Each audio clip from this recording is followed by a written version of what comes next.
अस्सलाम वालेकुम।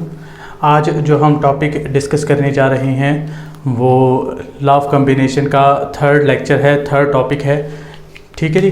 तो वो कौन सा है? Law of multiple proportion. तो ये हम बेसिक जो कॉन्सेप्ट है केमिस्ट्री के उनको डिस्कस कर रहे हैं।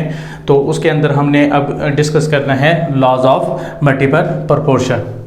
When two elements combine to form more than one compound, मतलब दो या दो से ज़्यादा एलिमेंट्स जो है कंबाइन करें और एक से ज़्यादा जो है वो क्या करें, कंपाउंड बनाएं। दो एलिमेंट्स मिलकर एक से ज़्यादा कंपाउंड बनाएं।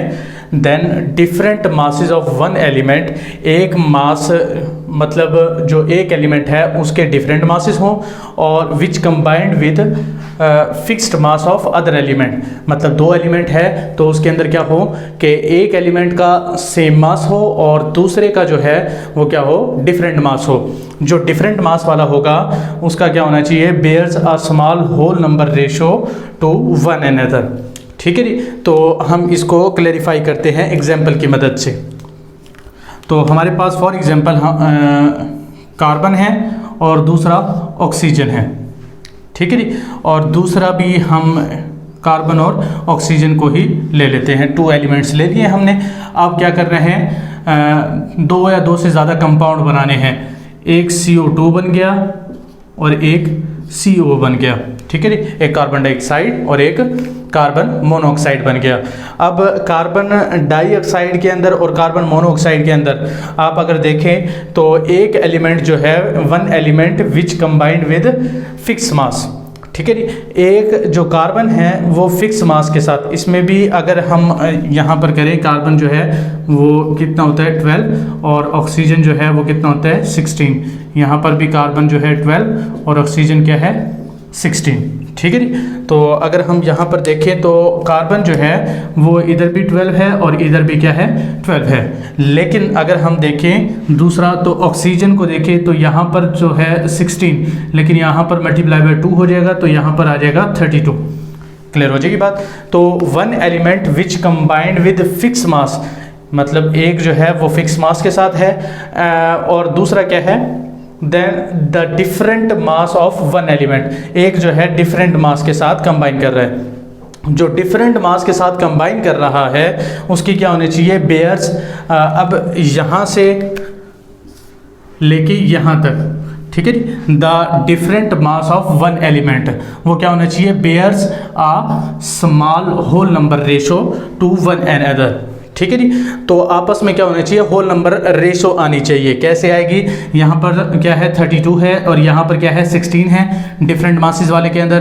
तो 32:16 तो क्या आएगी हमारे पास 2:1। तो छोटी रेशो जो है वो आ जाएगी। तो वो जो कंपाउंड होगा, वो जो डिफरेंट कंपाउंड है वो क्या करेंगे, लॉ ऑफ मल्टीपल प्रोपोर्शन को ओबे करेंगे। क्लियर हो जाएगी बात। आगे हम एक और एग्जाम्पल की मदद से इसको सॉल्व करने की कोशिश करते हैं। फॉर एग्जाम्पल हमारे पास क्या है, वाटर है। ठीक है जी। हाइड्रोजन और ऑक्सीजन से जो हम दो कंपाउंड बना लेते हैं, एक वाटर है हमारे पास H2O और दूसरा है H2O2। क्लियर हो जाएगी बात। अब यहाँ पर अगर हम देखें तो हमारे पास क्या है, इसके अंदर दो हाइड्रोजन है। ठीक है जी। और ऑक्सीजन जो है वो 16 है। अब यहाँ पर अगर हम देखें तो दो हाइड्रोजन तो है, लेकिन हाइड्रोजन का एटॉमिक मास मतलब 2 आ गया है, लेकिन इसकी फिक्स रेशो के अंदर यहाँ पर क्या आएगा 32 आएगा। क्लियर हो जाएगी बात। यहाँ पर क्या है कि 2 हाइड्रोजन का आ गया है और ऑक्सीजन का कितना आ गया 16। और यहाँ पर लेकिन क्या है, 2 हाइड्रोजन का तो आ गया है लेकिन ऑक्सीजन का क्या आएगा 32 आ जाएगा। ठीक है जी। अब यहाँ पर जो फिक्स है इसको कुछ नहीं कहना, हमने देखना है जो वेरिएंट है, मतलब the different mass of one element जो कि डिफरेंट यूज हुआ है उसको हमने देखना है कि उसके अंदर होल नंबर रेशो आ रही है या नहीं आ रही और स्मॉल आ रही है या नहीं आ रही। ठीक है जी। तो हम देखते हैं यहाँ पर, तो यहाँ पर क्या है कि 16 है और यहाँ पर क्या है 32। तो 32:16 16 और ये क्या आ जाएगी 2:1 या 1:2। मतलब ये स्मॉल रेशो है, जिसकी वजह से हम क्या कह सकते हैं कि ये भी क्या कर रहा है, लॉ ऑफ मल्टीपल प्रोपोर्शन को ओबे कर रहा है। बाज़ औक़ात क्या होता है कि रेशो जो है वो बहुत ज़्यादा आ जाती है, मतलब फॉर एग्जांपल 5:6 आ जाती है, 7:8 आ जाती है। तो इतनी ज़्यादा जो रेशो होती है उसके अंदर लॉ ऑफ मल्टीपल प्रोपोर्शन ओबे नहीं करता, क्योंकि हमने कंडीशन में क्या कहा है का स्मॉल होल नंबर रेशो होनी चाहिए, स्मॉल होनी चाहिए। जो रेशो होगी वो क्या होगी, स्मॉल होगी। क्लियर हो जाएगी बात। तो आगे हम देखते हैं कुछ जो एग्जांपल्स हैं उसके बारे में देखते हैं। तो यहाँ पर हमारे पास जो एग्जांपल है वो क्या है, एन और नाइट्रोजन और ऑक्सीजन की है। मतलब दो एलिमेंट है हमारे पास, नाइट्रोजन और ऑक्सीजन। वो क्या कर रहे हैं, आपस में डिफरेंट तरीके से मिल रहे हैं और क्या हो रहा है, कंपाउंड बन रहे हैं N2O, NO, N2O3, NO2, N2O5। ठीक है जी। तो अब हम इनके देख लेते हैं कि इनकी मासेस कैसे आपस में मिल रहे होंगे। ठीक है जी। तो नाइट्रोजन का अब यहाँ पर देखें तो कितना है, 28 हो जाएगा। नाइट्रोजन का 1 का क्या होता है 14 और 2 का क्या हो जाएगा 28 और ऑक्सीजन का कितना आएगा 16। अब यहाँ पर नाइट्रोजन का कितना है 14 और यहाँ पर ऑक्सीजन कितनी है 16। अब यहाँ पर अगर हम देखें तो नाइट्रोजन कितनी होगी 28 और यहाँ पर ऑक्सीजन कितनी आ जाएगी, अगर हम 16 को 3 से मल्टीप्लाई करें तो कितना आ जाएगा 48। ठीक है जी। अब यहाँ पर नाइट्रोजन जो है 14 है और ऑक्सीजन कितनी है 32 और यहाँ पर लास्ट में अगर हम देखें तो नाइट्रोजन कितना आ जाएगा 28 और यहाँ पर अगर हम देखें ऑक्सीजन कितना आ जाएगा 80।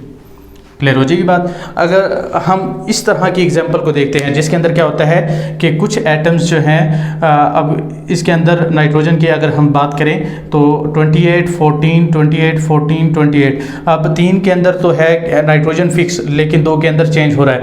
अगर हम ऑक्सीजन को फिक्स रखते हैं तो ऑक्सीजन अगर हम देखें तो 16 16 2 के अंदर फिक्स है और बाकियों में सारों में चेंज हो रहा है। ठीक है। तो हम एक को फिक्स रखना है, हमने ये कैसे करेंगे, तो अगर हम यहाँ पर क्या करें कि जो 14 वाला है इसको 28 बना दें और इसको भी 14 वाले को 28 बना दें, तो हम क्या कर सकते हैं, इसको सही कर सकते हैं। तो अलग से एक और टेबल बना लेते हैं नाइट्रोजन का और ऑक्सीजन का। ठीक है जी। तो इसके अंदर अगर हम देखें तो 28 वाला तो वैसे का वैसे रहेगा, 28 और 16। अब यहाँ पर जो है इसको भी 2 से मल्टीप्लाई कर दें और इसको भी 2 से मल्टीप्लाई कर दें तो क्या आएगा, यहाँ पर 28 हो जाएगा और यहाँ पर 32 हो जाएगा। रेशो सेम टू सेम रहेगी। क्लियर हो रही बात। मतलब क्या होगा कि रेशो सेम रहेगी। तो 28 और यहाँ पर क्या आ जाएगा 32 और यहाँ पर क्या है पहले से ही 28 है तो 28 ही रहेगा और यहाँ पर क्या आ जाएगा 48 और यहाँ पर अगर क्या है 14 है तो मल्टीप्लाई बाय 2, यहाँ पर भी मल्टीप्लाई बाय 2 तो क्या आ जाएगा 28 और 32 को अगर मल्टीप्लाई करेंगे तो क्या हो जाएगा 2 से 64। ठीक है जी। और यहाँ पर 28 पहले से मौजूद है 28 और यहाँ पर क्या आ जाएगा 80। क्लियर हो जाएगी बात। अब यहाँ पर अगर हम देखें तो एक जो एलिमेंट है वो क्या हो गया है, फिक्स हो गया है। ठीक है जी। तो कंडीशन हमारी फुलफिल हो गई है कि एक डिफरेंट मास वाला होना चाहिए और दूसरा जो कंबाइन करना चाहिए वो किसके साथ, फिक्स मास वाले के साथ कंबाइन करना चाहिए। और जो डिफरेंट मास वाला है उसके अंदर क्या होनी चाहिए, होल रेशो होनी चाहिए। ठीक है जी। होल रेशो कैसे आएगी, स्मॉल नंबर होल रेशो हम देख लेते हैं। अब यहाँ पर अगर हम देखें तो 16 32 48 64 और 80। अगर इसकी रेशो मालूम करें तो क्या रेशो आएगी हमारे पास 1 2 3 4 5। अब ये रेशो आएगी 1 2 3 1:2:3:3:4:5। ठीक है। तो ये क्या है हमारे पास बहुत ज़्यादा कोई रेशो नहीं है, तो ये भी स्मॉल होल नंबर रेशो है। तो इसके अंदर भी क्या होता है कि लॉ ऑफ मल्टीपल प्रोपोर्शन ओबे होता है। क्लियर हो जाएगी बात। तो इस तरह हम क्या कर सकते हैं, कोई भी कंपाउंड जो दो होंगे जिसके अंदर सेम एलिमेंट मौजूद होंगे तो हम मालूम कर सकते हैं कि उसके अंदर लॉ ऑफ मल्टीपल प्रोपोर्शन ओबे हो रहा है या नहीं हो रहा। ठीक है जी। तो आगे हम एक और टॉपिक जो है लॉ ऑफ कॉम्बिनेशन का जो अनदर पार्ट है उसको डिस्कस करेंगे। तब तक के लिए अल्लाह हाफिज़।